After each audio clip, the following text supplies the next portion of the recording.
One other piece I've been really focusing on, but a lot of my coaching people and my advisors that I talk to, is getting a listing system. Okay.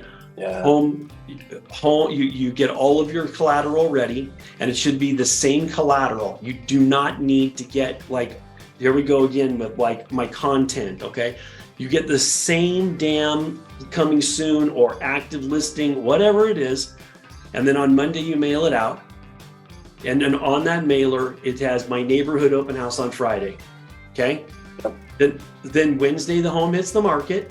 Okay. Friday, I go with my other batch of the things I mailed to the same people I mailed to and slip it in their door or knock on the door and invite them to come down to the neighborhood open house, get the neighborhood open house done, open house on Saturday. Okay. Look at offers on Monday, have a pending or under contract card that goes out.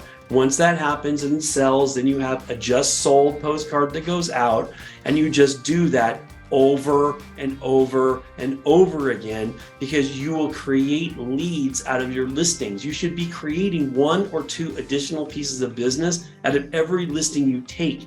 And there's so much business that's just left out there because all they want to do is get a sign in the ground, get an offer, and move on with their day.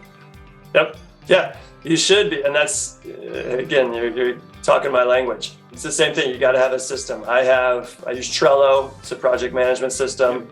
I have a listing launch program, and for every step of the way, there's all the different things. There's a coming soon launch. There's the open house. There's an escrow. Just sold. Just sold, but recently closed. Then we do a seller testimonial letter out to them.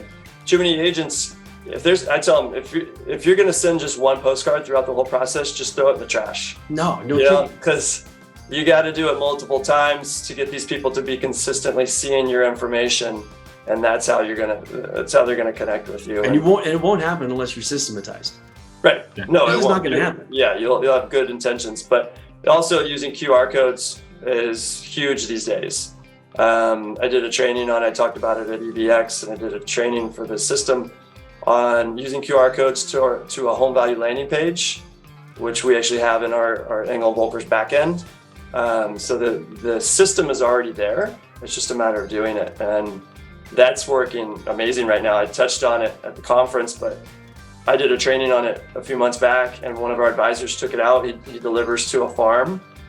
He delivered with the QR code, what's your home worth? Within 2 weeks, he had a $1.5 million listing. Sweet. And it was in escrow, and a week later. So that was about a $40,000 paycheck he got from implementing that one thing. And he had, just from that one handout, he had 10 or 12 other leads from it that he's nurturing. Yeah, I've always said, in this business, there's not one perfect way. There's so many ways, right? But what's your perfect way?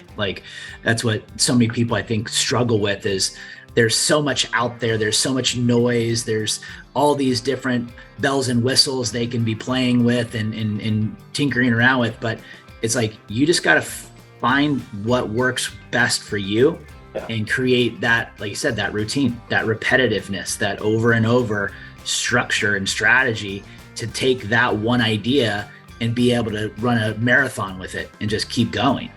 Yeah, and it keeps you on track, because all those shiny new pennies that pop up, if you have a business plan and you're saying, okay, I'm working open houses, I'm working expireds, these are the 3 things I'm doing, whatever it may be, and if something doesn't fit one of those buckets, then you ignore it until you get those 3 maximized, or those 2 maximized. Then you add on one more. And people try to take on 5 or 6 things at once, and they don't do any of it well. So I say just start with 2, get them going really well. For most people, if they've focused on just a couple things, they're going to have all the leads they need. They just need to do proper follow-up.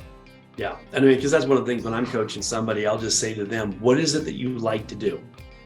Yeah, that's the easiest thing to start with. Yep. What do you like to do? And then let's put a process around that so that we can attack that piece.